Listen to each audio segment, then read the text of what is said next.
Okay sir.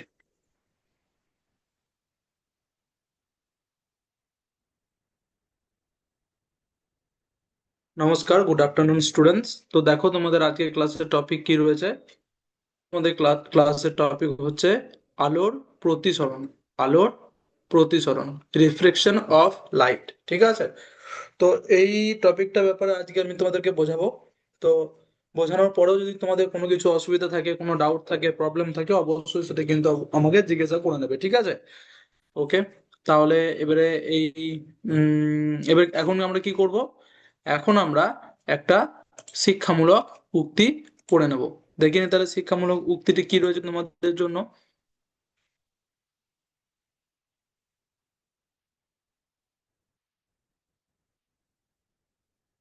দেখো, আশা করছি তোমরা আমার স্ক্রিন শেয়ারটা আবার দেখতে পাচ্ছ। লেখা রয়েছে, বই হলো মানুষের নীরব কিন্তু সেরা বন্ধু। ঠিক আছে? ইংরেজিতে বললে কি বলা হবে? A book is a silent but best friend. ঠিক আছে? বই হলো মানুষের নীরব কিন্তু সেরা বন্ধু।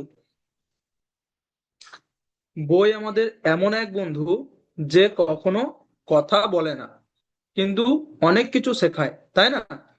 বই বই কিন্তু আমাদের কি হয়? এমন এক বন্ধু যে কখনো কিন্তু কথা বলে না। ঠিক আছে? বই কারোর সাথে কথা বলে না, কিন্তু অনেক কিছু শেখায়। ঠিক আছে?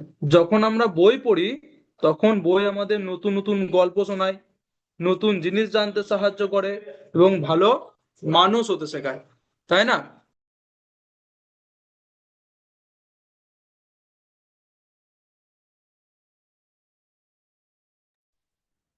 ওকে। তাহলে যখন আমরা বই পড়ি, তখন বই আমাদের নতুন নতুন গল্প শোনায়, নতুন জিনিস জানতে সাহায্য করে, এবং ভালো মানুষ হতে শেখায়। বন্ধু যেমন আমাদের সঙ্গ দেয়, বইও তেমনি একা থাকলে আমাদের সঙ্গ দেয়। যেমন একা একা বসে থাকলে আমাদের মন হয় যে একটা গল্পের বই পড়ি। ঠিক আছে? এটা মনে হয়। ঠিক আছে? তো এটাই বলছে। আর বই কখনো রাগ করে না, কখনো বিরক্ত হয় না। আমরা যখনই চাই বই খুলে বসতে পারি। ঠিক আছে? বই আমাদের বিরক্তি দেখায়, রাগ করে আমাদের উপরে? করে না। ঠিক আছে? এটা আমি একটু ইংরেজিতে বলে দিচ্ছি। A book is a friend that does not speak but teaches us many things. When we read a book, it tells us new stories, helps us learn new things, and teaches us how to be good person. Just like a friend keeps us company, a book also stays with us when we are alone. A book never gets angry and feels tired. We can open a book whenever we want. আরো বলছে, বই আমাদের ভালো মন্দ চিনতে শেখায়। বই থেকে আমরা কি জানি, কোনটা ঠিক কোনটা ভুল সেটা জানতে শিখি। কল্পনা শক্তি বাড়ায়, আমাদের চিন্তা শক্তিকে বাড়ায়, এবং পরীক্ষায় ভালো করতে সাহায্য করে। সেটা তোমরা সবাই জানো। যে যত ভালোভাবে বইটা পড়বে, সে তত ভালো রেজাল্ট করতে পারবে। গল্পের বই আমাদের আনন্দ দেয়, আর পড়ার বই আমাদের জ্ঞান বাড়ায়। তাহলে গল্পের বই থেকে আমরা আনন্দ পেয়ে থাকি গল্প বই পড়ে, এবং পড়ার বই থেকে কিন্তু আমরা জ্ঞান লাভ করে থাকি। তাই বলা হয়, বই নীরব কারণ সে কথা বলতে পারে না, কিন্তু সেরা বন্ধু কারণ সে আমাদের সবসময় ভালো পথে চালিত করে। Books teachers us the difference between right and wrong, increase our imagination, and help us do well in exams. Storybooks gives us joy, and textbooks increase our knowledge. That is why we say a book is silent because it does not speak, but it is the best friend because it always guides us on the right path. তাহলে এটা ছিল কিন্তু এই উক্তিটির ব্যাখ্যা। তাহলে আশা করছি তোমরা ব্যাখ্যাটা বুঝতে পেরেছো। ঠিক আছে? উক্তিটি বুঝতে পেরেছো, এবং এটা তোমাদের নিজেদের নিজেদের জীবনে কাজে লাগাবে। ঠিক আছে? ওকে। এরপর আমরা কি করব? এরপর আমরা চলে আসবো আমাদের যে মেন টপিক, সেখানে।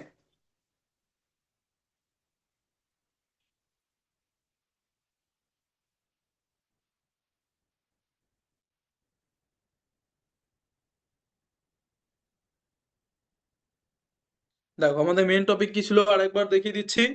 আলোর প্রতিসরণ, রিফ্লেকশন অফ লাইট। এরপর এখানে নোটগুলো পয়েন্ট করে দেওয়া আছে। ঠিক আছে? এগুলো আমি একটা ব্যাখ্যা করে তোমাদেরকে বোঝানোর চেষ্টা করব। তো প্রথমে বলছে মাধ্যম পরিবর্তনের ফলে, প্রথমে বলছে আলোর প্রতিসরণ জিনিসটা কি, আলোর প্রতিসরণ কি সেটা জানতে হবে না, তবে তার বিষয় তারপরে তার বিষয়ে তোমরা জানতে পারবে। তাহলে আলোর প্রতিসরণ কি না, বলছে মাধ্যম পরিবর্তনের ফলে। মাধ্যম তোমরা জানো, একটা মাধ্যম থেকে আরেকটা মাধ্যমে যাওয়া যায়, যেমন বায়ু থেকে জল, বায়ু থেকে কাঁচ, এরকম। তো মাধ্যম পরিবর্তনের ফলে আলোর দিক পরিবর্তনকে প্রতিসরণ বলে। Refraction is the bending of light when it passes from one medium to another। তো এটা পড়ে আমরা অতটা কিছু ভালোভাবে বুঝতে পারবো না, তাই আমি একটু ব্যাখ্যা করে তোমাদেরকে বলছি। যখন আলো এক মাধ্যম থেকে অন্য ভিন্ন মাধ্যমে প্রবেশ করে, যেমন বায়ু থেকে জল, বায়ু থেকে কাঁচ, তোমাদেরকে বললাম বায়ু মানে বাতাস, এবং তার চলার দিক বদলে যায়, তখন এই ঘটনাকে আলোর প্রতিসরণ বলে। যখন একটা মাধ্যম থেকে বায়ু যখন লাইট যখন একটা মাধ্যম থেকে আরেকটা মাধ্যমে আসছে, তখন কি হয়, অন্য মাধ্যমে প্রবেশ করার পর তার দিক পরিবর্তন হয়, তখন সেটাকে আমরা বলে থাকি আলোর প্রতিসরণ ঘটেছে, বা সেটাই হচ্ছে আলোর প্রতিসরণ। তাহলে আশা করছি বুঝতে পারলে। ওকে, দেখো তাহলে কি রয়েছে না, মাধ্যম পরিবর্তনের ফলে, পয়েন্টটা মিলিয়ে নাও। মাধ্যম পরিবর্তনের ফলে আলোর দিক পরিবর্তনকে প্রতিসরণ বলে। ঠিক আছে, refraction is the bending of light when it passes from one medium to another। আশা করছি বুঝতে পারলে আলোর প্রতিসরণ কি। এরপর আমরা নেক্সট পেজে চলে যাব। প্রতিসরণের কারণ, কজ অফ রিফ্রেকশন। ঠিক আছে, প্রতিসরণ কেন হয় এটা জানতে হবে। প্রতিসরণ কি সেটা জানলে, এবং প্রতিসরণ কেন হয় সেটা জানতে হবে। ভিন্ন মাধ্যমে আলোর গতি ভিন্ন হয়, তাই speed of light changes different media. ঠিক আছে, তো আলো ভিন্ন ভিন্ন মাধ্যমে ভিন্ন গতিতে চলে। বায়ুতে একটা গতিতে চলে, কাঁচের ভিতর দিয়ে গেলে তখন আলো একটা গতিতে চলে, জলের ভিতর দিয়ে গেলে সে জলের ভিতর দিয়ে আলো আর একটা গতিতে চলে। তো ভিন্ন মাধ্যম, আর এই জল, কাঁচ, বাতাস, এগুলো সব এক একটা কিন্তু মাধ্যম। তো যখন কি হয়, প্রত্যেকটা মাধ্যমে বলছে আলো কিন্তু ভিন্ন গতিতে চলে। তো বলছে আলো ভিন্ন ভিন্ন মাধ্যমে ভিন্ন গতিতে চলে। যখন আলো এক মাধ্যম থেকে অন্য মাধ্যমে যায়, তখন তার গতি বদলে যায়। অর্থাৎ যখন একটা মাধ্যম থেকে অন্য মাধ্যমে যায়, তখন তার গতি বদলে যায়। গতি বদলানোর কারণেই আলোর দিক পরিবর্তন হয়। ঠিক আছে, আর এই দিক পরিবর্তনকেই প্রতিসরণ বলা হয়। তাহলে প্রতিসরণের কারণটা জানতে পারলে কি না, আলোর ভিন্ন মাধ্যমে ভিন্ন গতি। ঠিক আছে, বায়ুতে একটা গতিতে যায়, বায়ুতে হয়তো বেশি গতিতে যায় হালকা বলে, কাঁচ কম গতিতে যায়, জল কাঁচের থেকে আরেকটু বেশি গতিতে যায় কিন্তু বায়ুর থেকে কম।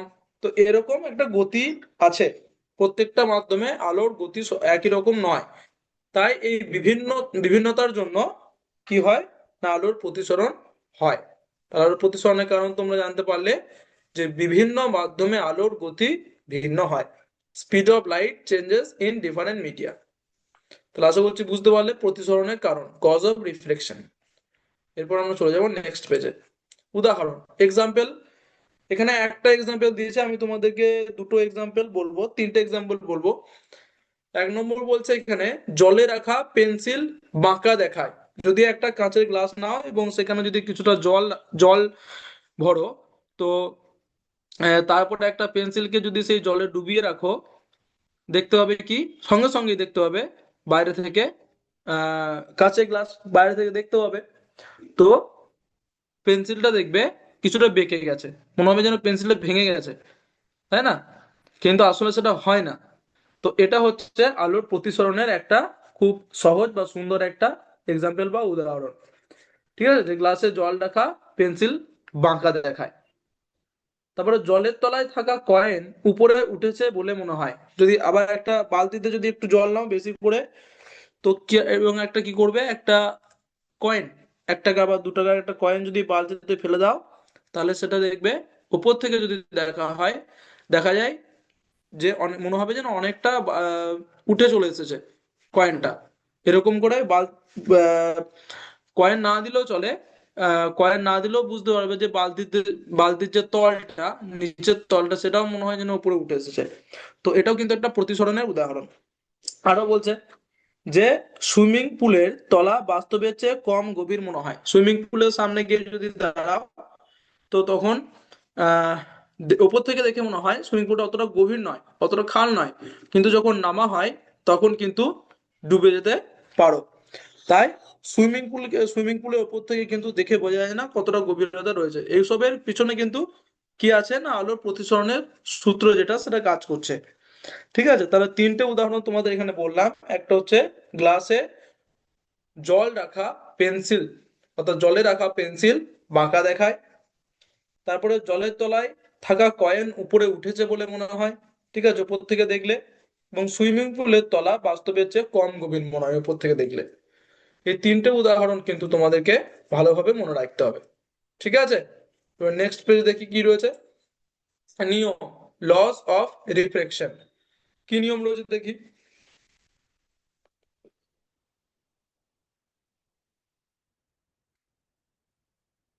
নিয়ম রয়েছে, রশ্মি ও লম্ব একই সমতলে থাকে। রশ্মি বলে আলোটা, ঠিক আছে। আলো, rays and normal line the same plane, অর্থাৎ একই সমতলে থাকে। এটা কিন্তু মনে রাখতে হবে, এখানে বোঝার কিছু নেই, শুধুমাত্র তোমাদেরকে মনে রাখতে হবে যে রশ্মি ও লম্ব একই সমতলে থাকে। হ্যাঁ, ঠিক আছে। তো এরপর আহ এটা তাহলে তোমরা মনে রাখবে যে নিয়ম, লস অফ রিফ্লেকশন, রশ্মি ও লম্ব একই সমতলে থাকে, rays and normal lie in the same plane. Okay, এরপর তোমাদেরকে আমি দুটো এক্সট্রা এখানে দেওয়া নেই এই পিপিটিতে বা প্রেজেন্টেশনটাতে, আমি তোমাদেরকে বলছি যেটা তোমরা জানো।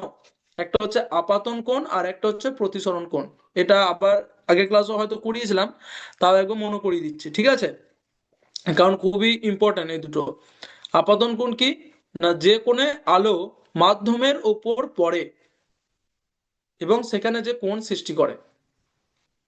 যে কোণে আলো মাধ্যমের উপর পড়ে, কোন একটা কাঁচ, কোন একটা আয়না, তার উপর আলো এসে পড়ছে, তো যে কোণ বরাবর আলোটা এসে পড়ছে, একটা কোণ সৃষ্টি হবেই। অবশ্যই সে সোজা করে হোক, মানে সোজা করে এসে পড়ুক, বা বাঁ দিক থেকে এসে পড়ুক, বা ডান দিক থেকে এসে পড়ুক, এক আলোটা যে পথেই পড়ুক না কেন, সেই ভালো করে লক্ষ্য করলে বুঝতে পারবে যে সেই আয়নাটার উপরে, আয়নাটার সাথে ওই আলোটার কিন্তু একটা কোণ সৃষ্টি হবে। সেই কোণটা হচ্ছে আপাতন কোণ। আর প্রতিসরণ কোণ কি, না যে কোণে আলো নতুন মাধ্যমে ঢুকে যায়। ধরো কি আয়নার ভেতরে তো আর ঢুকে যেতে পারবে না আলোটা, ওটা রিফ্লেক্ট হয়ে যাবে, প্রতিফলিত হয়ে যাবে। কিন্তু যদি একটা জলের ভেতরে দেখো, একটা কোণ করে কিন্তু আলোটা এলো, ঠিক আছে, অর্থাৎ আপাতন কোণে আলোটা এলো। এবার জলের ভেতরে তো ঢুকে যেতে পারবে, তাই না, ওর মাধ্যমে কিন্তু আলো ঢুকে যেতে পারবে এবং সেটা তুমি দেখতে পাবে।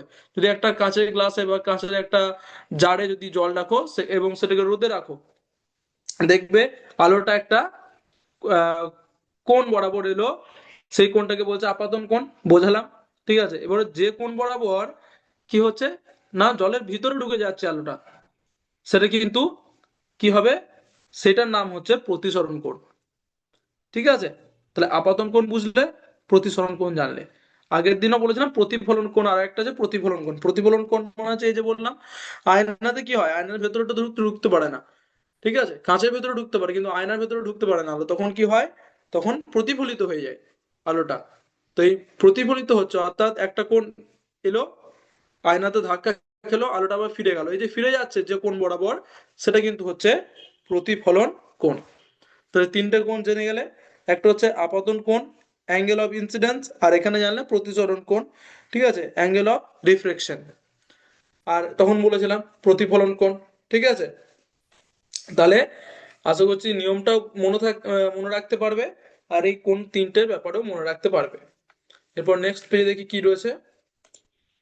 হালকা ও ঘন মাধ্যম, রেয়ারার অ্যান্ড ডেন্সার মিডিয়াম। তো এখানে আমরা জানবো, আচ্ছা, এর আগের যেটা নিয়ম, লস অফ রিফ্লেকশন, এটার ব্যাপারে আরো কিছু রয়েছে, সেটা আমি বলে দিচ্ছি। যে আপতিত রশ্মি, অর্থাৎ যে রশ্মিটা এসে পড়লো সেটা আপতিত রশ্মি, এবং প্রতিসরিত রশ্মি, ঠিক আছে, মানে প্রতিসরণ ঘটছে অর্থাৎ ভেতরে ঢুকে যাচ্ছে, মাধ্যমে ভেতরে প্রবেশ করছে যে রশ্মিটা, সেটা হচ্ছে প্রতিসরিত রশ্মি, এবং লম্ব কিন্তু একই সমতলে থাকে। এটা হচ্ছে যে 1 নম্বর নিয়ম। দেখি, এখানে বলছে না রশ্মি ও লম্ব একই সমতলে থাকে, এটা মানে হচ্ছে আপতিত রশ্মি, প্রতিসরিত রশ্মি এবং লম্ব একই সমতলে থাকে। 2 নম্বর বলছে যখন আলো হালকা মাধ্যম থেকে ঘন মাধ্যমে যায়, ধরো বায়ু থেকে জলে আসছে, তখন কি হয়, তখন লম্বের দিকে বেঁকে যায়, কে, আলোটা লম্বের দিকে সরে চলে আসে।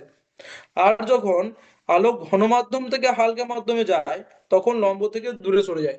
যদি আলো জল থেকে গিয়ে কাছে আসে, বা জল থেকে গিয়ে বায়ুতে, সরি জল থেকে কাছে নয়, জল থেকে গিয়ে বায়ুতে বা কাঁচ থেকে গিয়ে বায়ুতে আসে, তখন কি হয়, লম্ব দিকে, লম্ব দূরে সরে যায়, লম্ব থেকে আলোটা দূরে সরে যায়।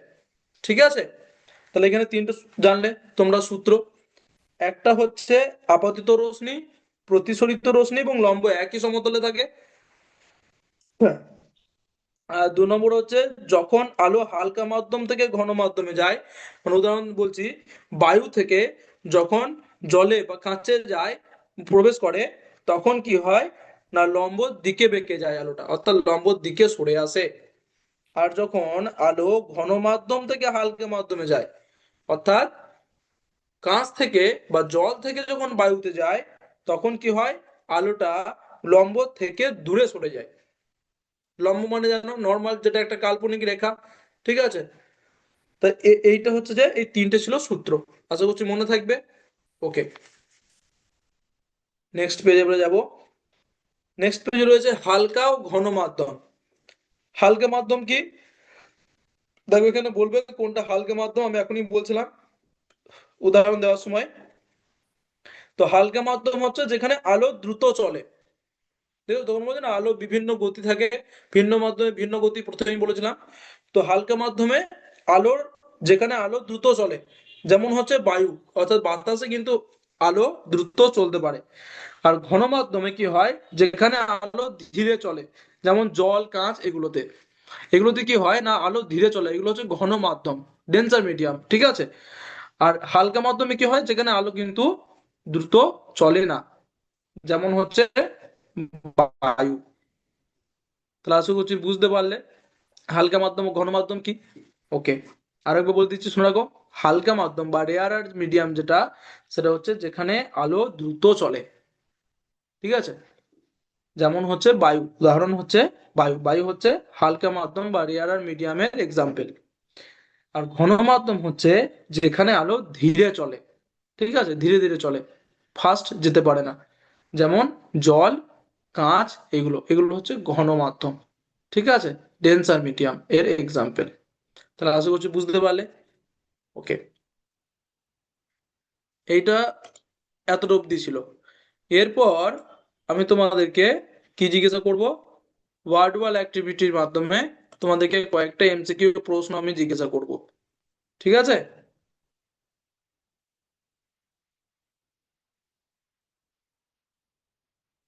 দেখো, আশা করি তোমরা এখানে দেখতে পাচ্ছ লেখা রয়েছে কি, আলোর প্রতিসরণ, রিফ্লেকশন অফ লাইট। যে বিষয় নিয়ে আজকে তোমাদের আমি ক্লাসটা করালাম, সেই বিষয়ে কিন্তু তোমাদের এটা আছে, আজকের প্রশ্নগুলো আমি সেই বিষয়ে কিন্তু তোমাদেরকে জিজ্ঞাসা করব, ঠিক আছে। তোমাদেরকে কি করতে হবে এবং কেমন ভাবে আমি প্রশ্ন জিজ্ঞাসা করবো সেটা বলে দিচ্ছি, দেখো। Spin the wheel to see which item comes up next, অর্থাৎ একটা স্পিন আছে, সরি একটা হুইল আছে যেটাকে আমি স্পিন করব, সেখানে যে প্রশ্নটা আসবে, সেই প্রশ্নে কয়েকটা অপশন থাকবে, সেই অপশনগুলোর মধ্যে তোমাদেরকে উত্তর বেছে নিতে হবে এবং উত্তর দিতে হবে, ঠিক আছে। ওকে, তাহলে আমি শুরু করব, শুরু করি।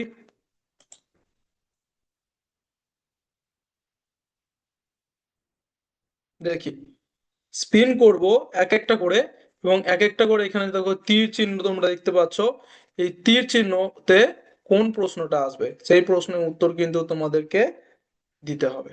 তাহলে 1 নম্বর স্পিন করি, দেখি কি প্রশ্ন আসছে তোমাদের জন্য।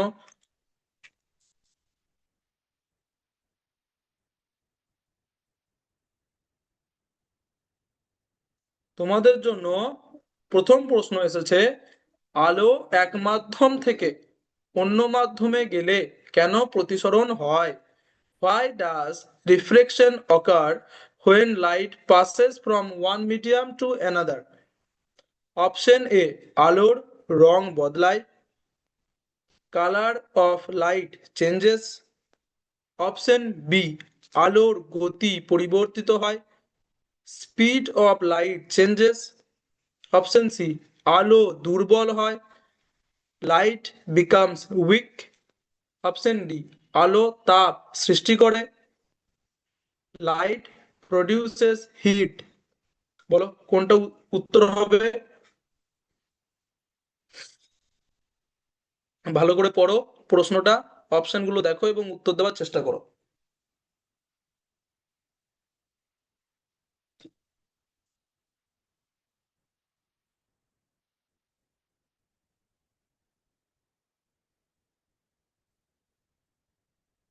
তো এটার উত্তর উত্তর হবে, আলোর গতি পরিবর্তিত হয়, speed of light changes. Option B, আলো এক মাধ্যম থেকে অন্য মাধ্যমে গেলে কি হয় না, আলোর গতি পরিবর্তিত হয়। দেখি ঠিক হচ্ছে না ভুল? একদম ঠিক। নেক্সট দেখি, স্পিন করি।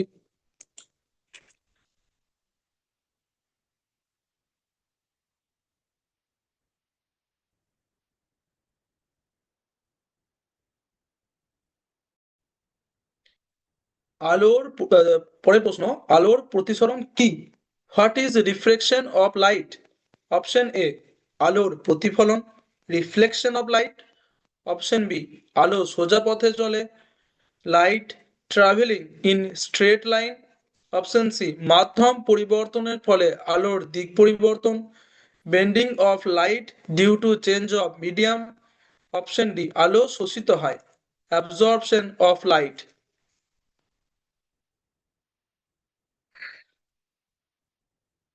বলো দেখি কোনটা উত্তর হবে, প্রশ্নটা পড়ো এবং অপশনগুলো দেখো এবং উত্তর দেওয়ার চেষ্টা করো ভালো করে।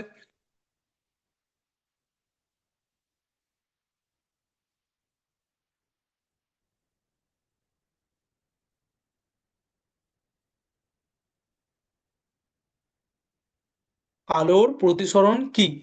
আলোর প্রতিফলন, আলো সোজা পথে চলা, মাধ্যম পরিবর্তনের ফলে আলোর দিক পরিবর্তন, না আলো শোষিত হওয়া। কোনটা হবে এর উত্তর?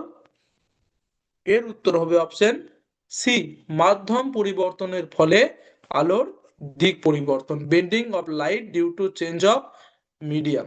দেখি ঠিক হচ্ছে না ভুল? একদম ঠিক। দেখি স্পিন করি তারপরে।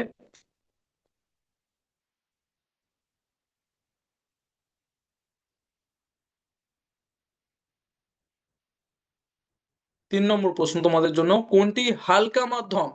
Which is a rare medium? Option A, কাঁচ, গ্লাস। অপশন বি, জল, ওয়াটার। অপশন সি, বায়ু, এয়ার। অপশন ডি, তেল, অয়েল। বলো তো কোনটা?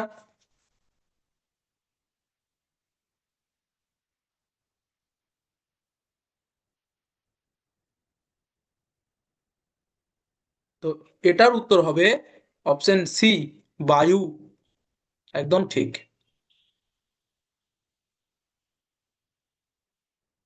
পরের স্পিনটা করে নিই।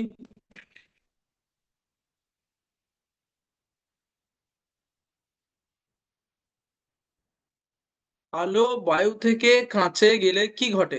What happens when light goes from air to glass? Option A, লম্ব থেকে দূরে সরে যায়, বেন্স অ্যাওয়ে ফ্রম নর্মাল, লম্বের দিকে বেঁকে যায়, bends toward the normal. Option C, সোজা চলে, ট্রাভেল স্ট্রেট। না অপশন ডি, থেমে যায়, স্টপস। বলো তো কোনটা হবে এর উত্তর?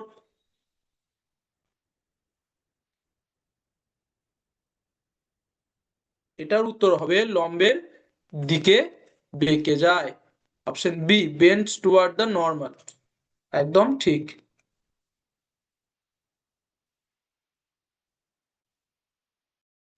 একবার স্পিন করতে হবে, কারণ দুটো আছে প্রশ্ন, দেখি কোনটা আসছে।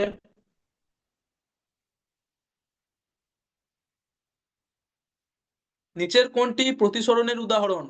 Which is an example of reflection? Option A আয়নায় মুখ দেখা, seeing face in mirror. Option B জলে রাখা পেন্সিল বাঁকা দেখা, a pencil appearing bent in water. Option C ছায়া পড়া, formation of shadow. Option D রংধনু দেখা, সিং রেনবো।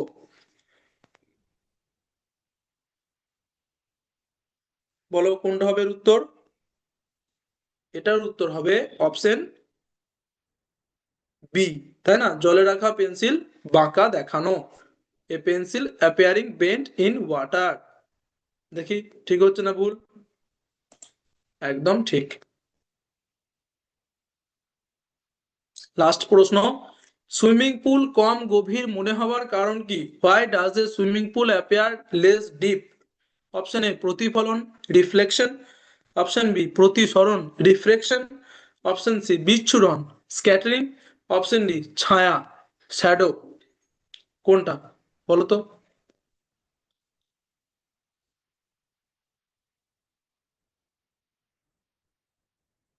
এটার উত্তর হবে অপশন বি প্রতিসরণ রিফ্রেকশন, একদম ঠিক।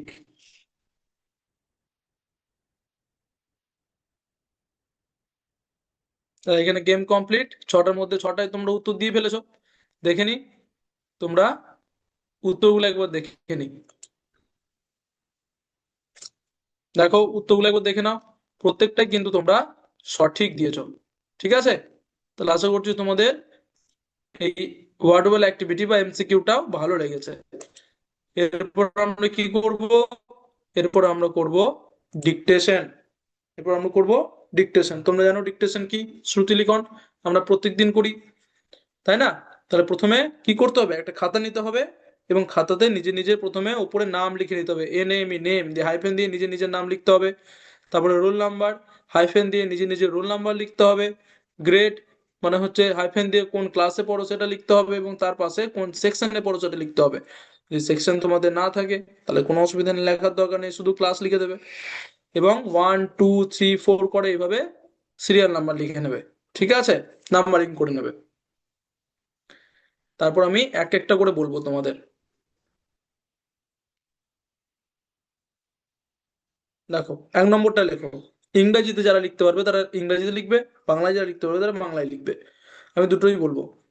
দেখো ইংরেজিতে লেখো 1 নম্বর রিফ্রেকশন, বাংলায় প্রতিসরণ। ইংরেজিতে রিফ্রেকশন, বাংলায় প্রতিসরণ।